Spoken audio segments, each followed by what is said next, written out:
సరే ఇటు మొన్న ఎలక్షన్స్ జరిగాయి జమ్మూ కాశ్మీర్‌లో అండ్ హర్యానాలో. అయితే ఎగ్జిట్ పోల్స్ అన్నీ కూడా కాంగ్రెస్‌కు ఫేవర్‌గా ఉన్నాయి. బీజేపీ ఓడిపోతుందనే చెప్తుంది. ఆల్రెడీ మనము పార్లమెంట్ ఎలక్షన్స్‌లో చూసాం. కాంగ్రెస్ పుంజుకుంది. ప్రతిపక్షంగా కూడా ఏర్పడింది. ఇప్పుడు మళ్ళీ ఈ 2 రాష్ట్రాల రిజల్ట్స్ కాస్త బీజేపీకైతే టెన్షన్ పుట్టించేలా అయితే ఉన్నాయి సార్. మరి ఎందుకు ఇటువంటి నెగటివిటీ బీజేపీకొస్తుంది? మీరేం చెప్తారు సార్? ఇప్పుడు కాశ్మీరు, హర్యానాలో హ్మ్. కాశ్మీర్‌లో పీడీఎఫ్ గవర్నమెంట్ వస్తదనుకుంటా. హ్మ్. కాంగ్రెస్‌తో అలయన్స్ ఉంది. హ్మ్. ఇక్కడ హర్యానాలో కాంగ్రెస్ పార్టీ పోటీ చేసింది. 2 మార్లు బీజేపీ ప్రభుత్వం అధికారంలో ఉంది ఓకే. కంటిన్యూయస్‌గా. హ్మ్. 10 ఏళ్ళు అధికారంలో ఉండినప్పుడు అసంతృప్తి ఉంటది. హ్మ్. తప్పకుండా అది కాంగ్రెస్‌కి అనుకూలంగా వస్తది. ఓకే. అది అంతతోనే మొత్తం అది దేశానికంతా రిఫ్లెక్ట్ అయిందని చెప్పము. హ్మ్. కాకపోతే జరగబోయే ఎన్నికలు గూడా ఉండాయి. హ్మ్.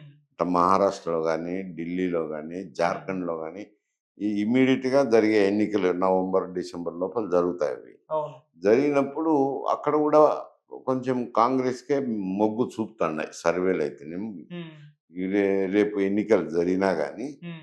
మహారాష్ట్రలో గూడా ఎన్‌సీపీ, కాంగ్రెస్ వీళ్ళంతా కలుసుకున్న కూటమి హ్మ్. ఆహ్, ఆధిక్యం కనపరిచే మొగ్గు కనపడతాంది. హ్మ్. అలాగే జార్ఖండ్‌లో గూడా. ఇవన్నీ ఇంతకుముందు బీజేపీ పాలిత లేకపోతే వాళ్ళ ఆహ్, ఫ్రంట్ అనుకూలమైన ఫ్రంటో పాలిస్తున్నారు. హ్మ్. ఇవి వెంటనే బీజేపీకి వ్యతిరేకము అని చెప్పలేము. ఎందుకంటే వీళ్ళ హ్మ్, లోకల్‌గా రాష్ట్రాలు గాబట్టి అక్కడున్న ఇంకుంబెన్సీ అక్కడ పార్టీ మీద రిఫ్లెక్ట్ అవుతది. అది హ్మ్. నేషన్ వైడ్ గాదు గదా! Reflection nation wide. అందులో నేషన్ వైడ్ చూసుకున్నా గాని బీజేపీ హవా అయితే తగ్గింది గదా! అవును. తగ్గింది. గత 2 ఎలక్షన్‌లకు ఈ ఎలక్షన్‌కి చూస్తే చాలా తేడా ఉంది గదా! హ్మ్. పొటాబొటి మెజారిటీ కోసం ఇతర పార్టీల మీద ఆధారపడాల్సింది గదా! అవును. అదైతే తగ్గడం అయితే బీజేపీ హవా తగ్గింది గదా! అంటారు. అవును. ఎందుకు సార్ ఈ ఈ ఈ విధంగా డ్రాఫ్ట్ అంటే 10 సంవత్సరాల్లో వ్యతిరేకత రావడమేనా? ఇంకేమైనా రీజన్స్ అయ్యుంటుందా? మరి వచ్చే నాటికి చూసుకుంటే మళ్ళీ ఇంకా కాంగ్రెస్ పుంజుకొని అధికారంలోకి వచ్చేటట్టుగానే కనిపిస్తూ ఉంది. సో, మధ్యలోనే కూలిపోయే ప్రమాదం ఉందని కూడా స్టేట్‌మెంట్‌లిచ్చారు. అహా! కూలిపోతదంటే కూలిపోయే పరిస్థితి లేదులెండి. హ్మ్. ఎందుకంటే వాళ్ళంతా కూటమికి ఉన్న వ్యక్తులే గదా! అటు ఓకే. నితీష్ కుమార్ గాని, హ్మ్. ఇక్కడ తెలుగుదేశం పార్టీ కూటమి ప్రభుత్వం గాని వాళ్ళతోనే ఉండారు గాబట్టి కలిసిమెలిసి మధ్యలో కూలిపోతదనే దానికి అవకాశాలు లేవు. ఓకే. కాకపోతే వచ్చే ఎన్నికలు కొంచెం ఇబ్బందికరంగానే ఉండొచ్చు. హ్మ్. కొంచెం కాంగ్రెస్‌కి అనుకూలమైన వాతావరణం ఏర్పడొచ్చు. 10 హ్మ్. సంవత్సరాలు కావడం 15 సంవత్సరాలయితాయి మళ్ళా వచ్చే ఎన్నికలు జరిగేతలకి. హ్మ్. ఇవి పరిపాలనలో వచ్చే యాంటీ ఇన్కంబెన్సీ అంటారు. ఓకే. ఇది తప్పకుండా వస్తుంటది. అంటే ఇప్పుడు రాష్ట్ర ప్రభుత్వాల మీద యాంటీ ఇన్కంబెన్సీ వచ్చింది. ఇక్కడ హర్యానాలో గాని, జమ్మూ కాశ్మీర్‌లో అంటే అది 370 ఆర్టికల్ ఇవన్నీ ప్రభుత్వం చేపట్టినాయి కాబట్టి కొంచెం వ్యతిరేకత ఉంటది. హ్మ్. ఇక్కడ గూడా మహారాష్ట్రలో గూడా వాళ్ళ అనుకూలమైన ప్రభుత్వం ఉంది కాబట్టి తప్పకుండా వ్యతిరేకత వస్తది. హ్మ్. జార్ఖండ్‌లో అయినా అదే పరిస్థితి. హ్మ్. ఇయన్నీ అక్కడున్న రాష్ట్రాల మీద వచ్చిన అసంతృప్తితో ఈ కాంగ్రెస్ వైపు మొగ్గుతున్నారు. రేపొద్దున ఇక్కడ గూడా 15 సంవత్సరాలు అయితది కాబట్టి కొంత అసంతృప్తి ఉండొచ్చు. మొగ్గొచ్చు గూడా కాంగ్రెస్ కాదండి. ఓకే. సో, అంటే ఇది ఈ విధంగా వ్యతిరేకతొస్తుంది అంటే కొన్ని రాష్ట్రాల్లో ఎలక్షన్స్ అయితే ఉండబోతున్నాయి. బీజేపీ ఓడిపోయే పరిస్థితే కనిపిస్తుంది.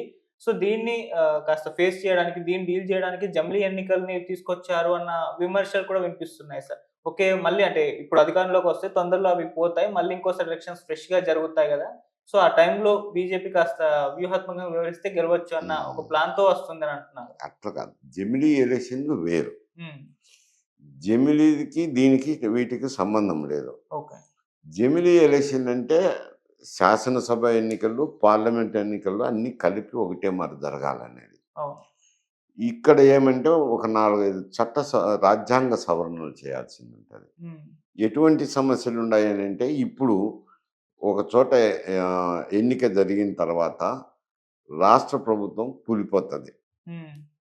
కూలిపోయినప్పుడు ఏముంది మళ్ళీ గవర్నర్ పరిపాలన ఏదో ఆల్టర్‌నేటివ్ ప్రభుత్వమైనా ఏర్పాటు చేసి ప్రత్యామ్నాయ ప్రభుత్వాన్ని ఏర్పాటు చేస్తారా చూస్తారు. ఏది కానప్పుడు మధ్యంతర ఎన్నికలకు పోతారు. ఓకే. ఎన్నికలకు పోయినప్పుడు అప్పటి నుంచి 5 సంవత్సరాల కాలానికి ఎన్నిక జరుపుతున్నారు హ్మ్. శాసనసభలు. అవును. అందువల్ల ఈ వేరియేషన్ వచ్చింది. గతంలో అయితే పార్లమెంటో, శాసనసభే ఉన్నాయి. ఇప్పుడేం చేయాలా? ఒకవేళ సంవత్సరం లోపల కూలిపోయింది అనుకోండి. ఒక రాష్ట్ర ప్రభుత్వం ఏర్పడింది. హ్మ్. సంవత్సరం లోపలే కూలిపోయింది. కూలిపోతే అప్పుడు ఎన్నిక జరిగినా ఆ 4 సంవత్సరాలకే జరపాల్సిందుంటది. ఓకే. అది రాజ్యాంగ సవరణ చేయాలి. హ్మ్. ఒకవేళ ఒక రాష్ట్ర ప్రభుత్వం ఏర్పడింది. హ్మ్. పార్లమెంట్‌తో పాటు రాష్ట్ర ప్రభుత్వం గూడా ఏర్పడింది. ఓకే. ఏర్పడినప్పుడు ఒక సంవత్సరం ముందర కూలిపోతది. హ్మ్. ఎన్నిక సంవత్సరం ముందర. హ్మ్. అప్పుడు అక్కడ జరిగితే 5 ఏళ్ళకి ఎన్నిక జరుగుతది. ఓకే. ఎన్నిక జరిగితే 4 ఏళ్ళు వారా వస్తది పార్లమెంట్‌కు, రాష్ట్రానికి. హ్మ్. అట్లా లేకుండా ఆ సంవత్సరానికి ఏమి రాష్ట్రపతి పాలనో, గవర్నర్ పరిపాలన పెట్టి సంవత్సరం అయితేనే పార్లమెంట్ ఎన్నికలతో పాటు జరగాల. అది కూడా రాజ్యాంగ సవరణ చేయాలి. హ్మ్. అటువంటి సవరణలుంటాయి గానీ, ఇప్పుడేదో ప్రభుత్వాలు వచ్చినాయి దీంటిని కూల్చేస్తామంటే, హ్మ్. 10 ఏళ్ళు అధికారంలో ఉండినప్పుడు అసంతృప్తి ఉంటది. హ్మ్. తప్పకుండా అది కాంగ్రెస్‌కి అనుకూలంగా వస్తది. ఓకే. అది అంతతోనే మొత్తం అది దేశానికంతా రిఫ్లెక్ట్ అయిందని చెప్పము. హ్మ్. కాకపోతే జరగబోయే ఎన్నికలు గూడా ఉన్నాయి. హ్మ్. ఇట్లా మహారాష్ట్రలో గానీ, ఢిల్లీలో గానీ, హ్మ్. జార్ఖండ్‌లో గానీ, ఈ ఇమ్మీడియేట్‌గా జరిగే ఎన్నికలు నవంబర్, డిసెంబర్ లోపల జరుగుతాయవి. అవును. జరిగినప్పుడు అక్కడ గూడా కొంచెం కాంగ్రెస్‌కే మొగ్గు చూపుతున్నాయి సర్వేలయితేనేమి. హ్మ్. ఈ రేపు ఎన్నికలు జరిగినా గానీ, హ్మ్. మహారాష్ట్రలో గూడా ఎన్‌సీపీ, కాంగ్రెస్ వీళ్ళంతా కలుసుకున్న కూటమి హ్మ్. ఆహ్, ఆధిక్యం కనపరిచే మొగ్గు కనపడతాంది. హ్మ్. అలాగే జార్ఖండ్‌లో గూడా. ఇవన్నీ ఇంతకుముందు బీజేపీ పాలిత లేకపోతే వాళ్ళ ఆహ్, ఫ్రంట్ అనుకూలమైన ఫ్రంటో పాటిస్తున్నారు. హ్మ్. ఇవి వెంటనే బీజేపీకి వ్యతిరేకము అని చెప్పలేము. ఎందుకంటే వీళ్ళ లోకల్‌గా రాష్ట్రాలు గాబట్టి అక్కడున్న ఇంకుంబెన్సీ అక్కడ పార్టీ మీద రిఫ్లెక్ట్ అవుతది. అది హ్మ్. నేషన్ వైడ్ గాదు గదా! Reflection nation wide.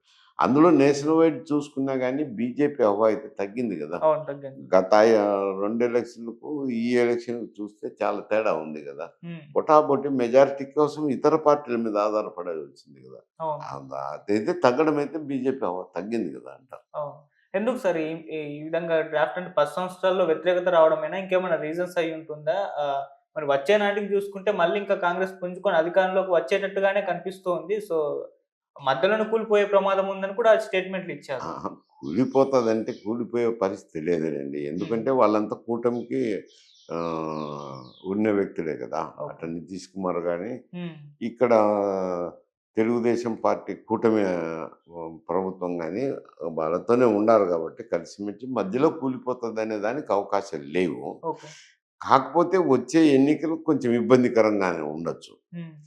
కొంచెం కాంగ్రెస్‌కి అనుకూలమైన వాతావరణం ఏర్పడొచ్చు. 10 హ్మ్. సంవత్సరాలు కావడం 15 సంవత్సరాలయితాయి మళ్ళా వచ్చే ఎన్నికలు జరిగేసరికి. హ్మ్.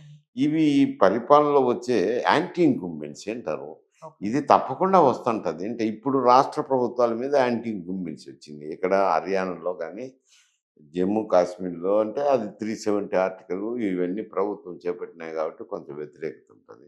హ్మ్. ఇక్కడ గూడా మహారాష్ట్రలో గూడా వాళ్ళ అనుకూలమైన ప్రభుత్వం ఉంది కాబట్టి తప్పకుండా వ్యతిరేకత వస్తది. హ్మ్. జార్ఖండ్‌లో అయినా అదే పరిస్థితి. హ్మ్. ఇయన్నీ అక్కడున్న రాష్ట్రాల మీద వచ్చిన అసంతృప్తితో ఈ కాంగ్రెస్ వైపు మొగ్గుతున్నారు. రేపొద్దున ఇక్కడ గూడా 15 సంవత్సరాలు అయితది కాబట్టి కొంత అసంతృప్తి ఉండొచ్చు. మొగ్గొచ్చు గూడా కాంగ్రెస్ కాదండి. ఓకే. సో, అంటే ఇది ఈ విధంగా వ్యతిరేకతొస్తుంది అంటే కొన్ని రాష్ట్రాల్లో ఎలక్షన్స్ అయితే ఉండబోతున్నాయి. బీజేపీ ఓడిపోయే పరిస్థితే కనిపిస్తుంది. సో, దీన్ని కాస్త ఫేస్ చేయడానికి, దీన్ని డీల్ చేయడానికి జమిలీ ఎన్నికల్ని తీసుకొచ్చారు అన్న విమర్శలు కూడా వినిపిస్తున్నాయి సార్. ఓకే. మళ్ళీ అంటే ఇప్పుడు అధికారంలోకొస్తే తొందరలో అవి పోతాయి. మళ్ళీ ఇంకోసారి ఎలక్షన్స్ ఫ్రెష్‌గా జరుగుతాయి గదా! సో, ఆ టైంలో బీజేపీ కాస్త వ్యూహాత్మకంగా వ్యవహరిస్తే గెలవచ్చు అన్న ఒక హ్మ్. ప్లాన్‌తో వస్తుందని అంటున్నారు. అట్లా కాదు. జమిలీ ఎలక్షన్‌లు వేరు. హ్మ్. జమిలీకి, దీనికి వీటికి సంబంధం లేదు. ఓకే. జమిలీ ఎలక్షన్ అంటే శాసనసభ ఎన్నికలు, పార్లమెంట్ ఎన్నికలు అన్నీ కలిపి ఒకటే మారి జరగాలనేది. అవును. ఇక్కడ ఏమంటే ఒక 4, 5 రాజ్యాంగ సవరణలు చేయాల్సిందుంటది. హ్మ్. ఎటువంటి సమస్యలున్నాయనంటే ఇప్పుడు ఒక చోట ఎన్నిక జరిగిన తర్వాత రాష్ట్ర ప్రభుత్వం కూలిపోతది. హ్మ్. కూలిపోయినప్పుడు ఏముంది మళ్ళీ గవర్నర్ పరిపాలన ఏదో ఆల్టర్‌నేటివ్ ప్రభుత్వమైనా ఏర్పాటు చేసి ప్రత్యామ్నాయ ప్రభుత్వాన్ని ఏర్పాటు చేస్తారా చూస్తారు. ఏది కానప్పుడు మధ్యంతర ఎన్నికలకు పోతారు. ఓకే. ఎన్నికలు పోయినప్పుడు అప్పటి నుంచి 5 సంవత్సరాల కాలానికి ఎన్నిక జరుపుతున్నారు హ్మ్. శాసనసభలు. అవును. అందువల్ల ఈ వేరియేషన్ వచ్చింది. గతంలో అయితే పార్లమెంటో, శాసనసభే ఉన్నాయి. ఇప్పుడేం చేయాలా? ఒకవేళ సంవత్సరం లోపల కూలిపోయిందనుకోండి. ఒక రాష్ట్ర ప్రభుత్వం ఏర్పడింది. హ్మ్. సంవత్సరం లోపలే కూలిపోయింది. కూలిపోతే అప్పుడు ఎన్నిక జరిగినా ఆ 4 సంవత్సరాలకే జరపాల్సిందుంటది. ఓకే. అది రాజ్యాంగ సవరణ చేయాలి. హ్మ్. ఒకవేళ ఒక రాష్ట్ర ప్రభుత్వం ఏర్పడింది. హ్మ్. పార్లమెంట్‌తో పాటు రాష్ట్ర ప్రభుత్వం గూడా ఏర్పడింది. ఓకే. ఏర్పడినప్పుడు ఒక సంవత్సరం ముందర కూలిపోతది.